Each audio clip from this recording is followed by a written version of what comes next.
Alright, so the other video is this, which is a 33 minutes Farfar reaction to a Reddit thread. And the description is just maliss bad. So the question is, should we react to Farfar's reaction or should we read the Reddit post? Yeah, no. We care about Farfar's opinion, obviously, but let's form our own opinions, chat. Do you like forming opinions, chat, or does a YouTuber tell you what to think? Can we read though? We're Yu-Gi-Oh players after all. I'm gonna read it for you, chat. You know, get comfy. I'm gonna read this for you like it's a bedtime story. Hi! I started Master Duel in the beginning of July. I decided it's highly likely I'm going to stop playing at the end of this year. Chat, I also started playing like what, 3 or 4 months ago? I started like it was early September, late August. So basically around the same time that I started playing, I assume that I would relate to this to some extent. Some basic facts. I played Yu-Gi-Oh when it first came out as a kid. No, seriously, just playground Yu-Gi-Oh. I also played in 2015, very casually, non-competitive deck, only did locals aside from one regional, just to see what it was like. Okay, so this guy is already ahead of me, way ahead of me, because I never played in any type of tournament. Not even like a local one or casual one or whatever. Originally, I wanted to focus more on me versus computer duels. For obvious reasons, that didn't happen. I finally achieved Master 5. Okay, way ahead of me. I finally achieved Master 5 this past month running budget maliss deck. Oh my god, holy. Missing some cards I like to have but aren't essential to, like Molcharmis, Red Reboot, etc. Okay, are already way ahead of me. Okay, my decision to play maliss was fourfold. It was a fairly contained archetype. A lot of what I saw with Rise Seal, Tearlament Slop was that they needed a whole different archetypes and engines. This relied on card pools I didn't have, and at the time I joined up, could only get through crafting with valuable UR points. Okay, I wanted to learn Link Summoning, and what better way than learning a Link deck. I really like Alice in Wonderland and removed from play theme. It was an obviously high performing deck. Yeah, well, that is the fourth reason, probably one of the most important reasons for any maliss player, but this person in particular liked the theme and wanted to learn a Link deck. That makes perfect sense. I didn't just focus on competitive, I also tried to have fun with an Exodia deck and tried to build some other decks that never were completed. If I had to tell my past self one thing, it would be the fun decks aren't fun when 1/3 of matches are outright losses. True. Fun decks are only fun if you play it against other people that are playing fun decks. That is 100% true. Okay, anyways, some suggestions I have.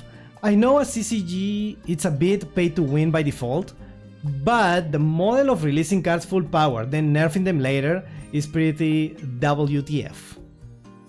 I am at least happy they did what looks like some yummy nerfs right away based on what I've read about it.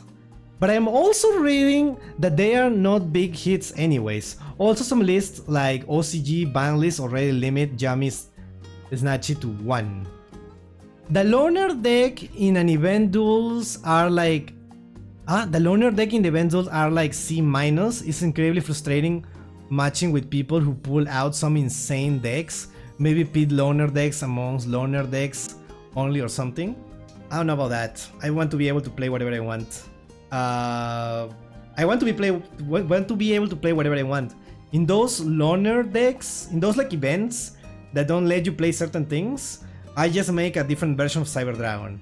Like however it has to be played, I play Cyber Dragon every time, and I get all my gems. So I don't think that's a problem. I don't know. Just don't play the loner decks. I was very surprised at how non-existent the single player and casual market was in this game. I figured a game like this would be incredibly profitable to be putting in viable solo modes, holding different formats, etc. I think they hyper-focus on this being competitive game mode, and as such, it feels quite a bit lacking. What? But this is a competitive game. It is a competitive game. That's what it's meant to be. I feel viable solo mode. I feel viable solo modes in the sense of dual pass, where you make gems back you spent on it, as well as introducing some challenges with replayable rewards. That shouldn't be spammable, would be nice. Or at least reset the gem rewards on current challenges every so often. Yeah, I agree with that. Get like solo mode to get gems. Yeah, I guess that's true. I would love to have easier way to get gems. Yeah, but the solo mode is right there. Yeah, but once you complete it, like it gets boring. That's what I'm getting. And also you don't get more gems because you only get gems for those once. Also, how is it profitable if it's free and they have no incentive to make solo mode like that? Yeah, I guess you're right. It wouldn't be profitable. Okay, but that just turns solo modes into a chore that still doesn't have fun. But it's an optional thing, right? You don't have to play it. It's not a chore. If you don't want to play it, don't play it. If you want the gems, you play it, right? It's like a challenge more than a chore, in my opinion. Okay, I wish they introduced a bit more in the way of bundles to give new players cheaper access to all their cards. Like secret packs are nice, but they are also the same gem cost as the selection packs. That's a good point. That's a good point. The packs are all the same price, and the older ones are not as good. Like some people are like really into Madolche, for example, right? They really like Madolche and they want to play Madolche. But why getting Madolche packs when you can get Yummy packs, right? Or like, what's your Draco Tail packs? They cost the same, and you're not gonna win with Madolche. Just to give an example. I think that is a really good point. I feel like they should cost different amounts. And older URs are the same cost as current URs. Kinda hard to justify crafting Finsmith if I need to craft Draco Tail to stay competitive, for example. Okay, Legacy pack tickets are poop as reward. That is true. Shuffle up cards pull a bit. I have 6 copies of Dawn's Sleep, the Dogs of War. That's 1 copy of each month I've been playing. I highly suggest just figuring out a way to reward master packs or some older secret packs. Figure out a system for normal crafting points and rare crafting points becoming useful. My suggestion will be allowing you to use them to get an increased chance of a glossy royal finished craft. Interesting. That way it's not like it's making URs SR easier to get, but they still do something. I like to believe a whole ultra rare royal finish decks aren't things people are spending money on, despite seeing about 5 of them. Maybe keep it on a cooldown, like you can only increase odds twice per month or something like that. So yeah, if someone puts a 2 years continuous effort, they will have a nearly glossy deck. Yeah, I don't know about that. I feel like that is like too much. I don't know. If we start making different URs, different values to that craft, that will be asking for a price to new meta staples to be more expensive.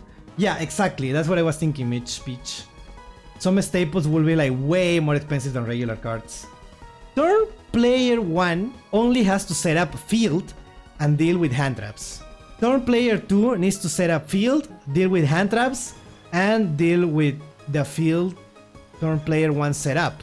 I think there should be more seconds allotted to when your opponent has a response and such, and maybe equalize by having less initial time. Also, I think opponent timers should be revealed. In other competitive timed games, this is a given and helps you insight into your opponent's priorities and thinking. What do you think of this, chat? I always think about this. Like, I won some matches by timing out the opponent because they just like run out of time and they have so many interactions. Because when I have decks that go second, and I don't know, how do you feel about this? Is this a thing that will be bad? I think it will be good, right? Being able to see the opponent's timer, or do you think that will help you cheese a victory? I always wonder how long my opponent actually has. Totally, it's really a thing that makes me curious, but I don't know if it's good or bad for the game. Or it will help you cheese, but damn, why can they combo so much that he didn't run out of time? Yeah, exactly. I want to see, right? I want to see how did he do it. As for why I'm leaving, I don't particularly like grinding for another deck again. I choose Maliss because I thought it will last. Sick of that old song and dance. Don't want to learn another deck again. I still mess up the decks I know sometimes. I hit Master 5. Don't see myself getting beyond that, nor will I really want to. Just kinda done with the shenanigans, need to keep track what hand trap, how to bait stuff. I'm tired, boss. Well, that's the game. New year, new hobbies. I mean, everyone is allowed to play whatever they want and still playing whatever they want, right? I feel like this has like very good points for a lot of stuff. The timer thing, the different prices for UR, the bundles costing the same. I think that's the biggest point for me. The old and new bundles costing the same is a really good point. I feel like old ones that are not as good anymore should cost less gems. Depending on how the worst metas to join in, to be honest. Well, that's the same meta that I join in. And look at me.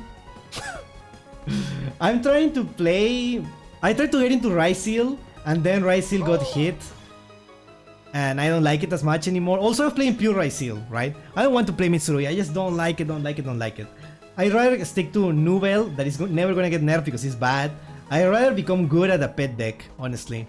I don't like these new decks. They keep making like Ryseal and Maliss. I don't like them at all. Ryseal is rank 4 XC Slop and Maliss is Cyber Slop on crack, but on not to 11. Nah. I like them. I just think it wasn't the only thing that people play in the highest level. Right now I'm hating Dracotail.